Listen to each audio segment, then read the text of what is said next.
आयो कहे वशिष्ठ बहुविध समझायो। वशिष्ठ जी से कहा मुझे 4 बेटे दे दो, 1 बेटा दे दो, मुझे बेटा तो हो जाए। तो बोले पहले क्यों नहीं आए, हम तो पहले भी थे, हम पहले ही दे सकते थे तुमको।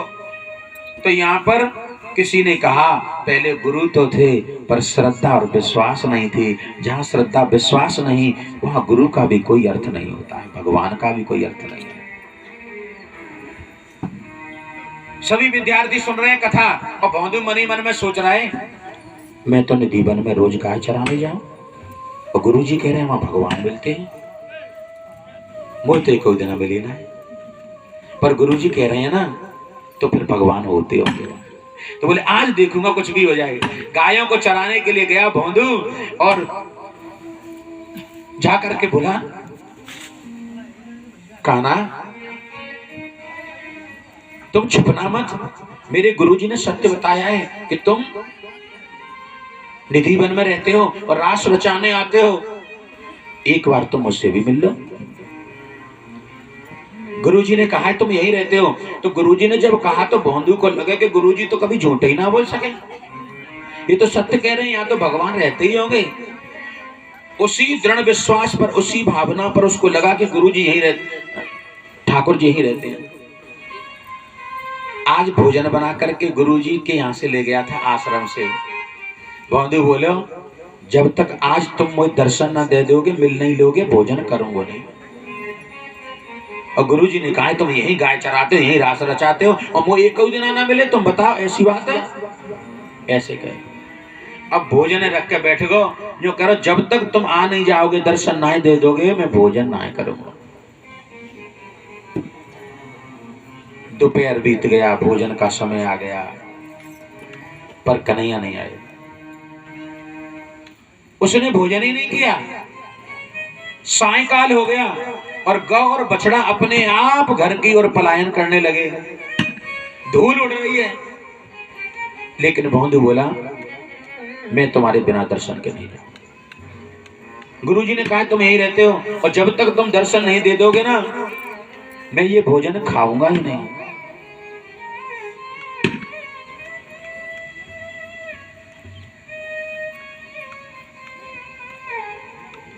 भगवान से कहता है छुप ना सकोगे परमात्मा, मेरी आत्मा की ये आवाज है, तुम मुझसे कैसे छुप जाओगे। भौंदू आज इतना दुखी हो गया, रोने लग गया। ठाकुर जी नहीं मिले, ठाकुर जी नहीं मिले, गुरु जी कहते ही होते हैं और बताओ क्यों नहीं मिल रहे हैं। तो उसने दृढ़ निश्चय कर लिया कि आज मैं जाऊंगा ही नहीं और न खाऊंगा मैं। सायंकाल हो गई, बिल्कुल अंधेरा हो गया, गाय चली गई, बछड़े चले गए, भौंदू ना गए। गौशाला में गाय बछड़ा अपने आप पहुंच गए। गुरुजी के पास पहुंचे कुछ विद्यार्थी, आज भौंदू ना आया, पता ना कहाँ रहे। गुरुजी ने कहा सब गाय बंधो को, तुम सब इनको गायों को जाकर के बंधन से बांधिए। तो बोले आज भौंदू नहीं दिखाई दियो। और भौंदू यूं कह रहा होगा जब तक ठाकुर जी नहीं आ जाएंगे मैं जाऊंगा नहीं।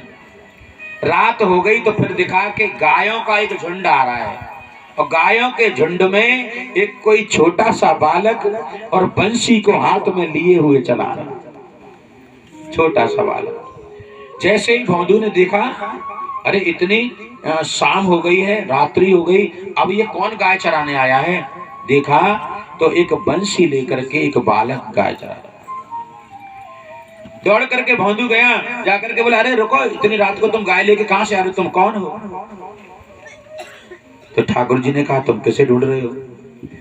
बोले मैं तो अपने लाला को ढूंढ रहा हूँ जो निधि वन में रास रचाते हैं। बोले मैं तेरा वही तो लाला हूँ।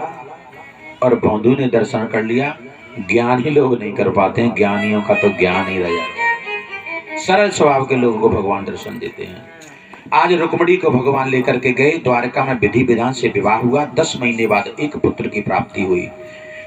पुत्र आज 6 दिन का हो गया। सम्रासुर नाम का असुर है, इसने कठोर तप किया। देवर्षि नारद ने सम्रासुर से कहा तुम्हारा काल द्वारकाधीश के गर्भ, रुक्मणी के गर्भ से जन्म हो चुका है।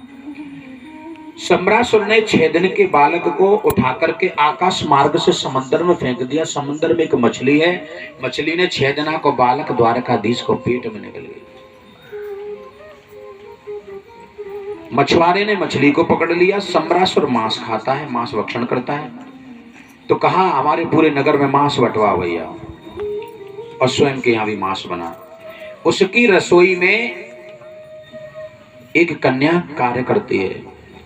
मछुआरे ने पूरी मछली को काटा, मुंह दे दिया कहीं, पूंछ कहीं, कुछ कहीं, और जब उसके गर्भ को चीरा तो रसोई में, सम्रासुर की रसोई में गर्भ को चीरा तो उसके भीतर से एक बालक निकला। जैसे ही बालक निकला तो मछुआरा बोला, सम्रासुर राजा को जाकर के सूचना दूंगा, मछली से बालक जन्मा है, अजूबा है, चमत्कार है, तो राजा प्रसन्न होकर के मुझे पुरस्कार देगा। 6 दिन के बालक को लेकर के चला कि पुरस्कार मिलेगा, पुरस्कार मिलेगा, आज मैं भी धनी हो जाऊंगा। उसी रसोई में कन्या काम करती है 16 वर्ष की। उसने जैसे उस बालक को देखा, रसोई में जो मछुआरा उस गर्भ को चीर रहा था, बालक को लेके चला तो हाथ जोड़ करके दरवाजे में खड़ी हो गई। बोले, भैया मेरी बात सुनो, बताओ जाको तुम राजा के पास ले जा रही हो, जो मेरो पति है, ये मेरो पति है, मछली के पेट से निकलो। मछुआरा बोला, बुद्धि ठिकाने पे है तुम्हारी? अरे अभी अभी मैंने मछली के गर्भ से इस बालक को निकाला है और तुम कहती हो कि ये बालक मेरो है, ये पति मेरो है। अब तुम बताओ, तुम 16 वर्ष की, ये बालक तो होगा ज्यादा से 5-6 दिन कोई। बोली, तुम मेरी कहानी सुनो। भगवान की कथा होती है, इंसान की कहानी बन जाती है। बोले, मेरी कहानी सुनो। क्या कहानी है तुम्हारी? एक बार पृथ्वी पर तारकासुर नाम का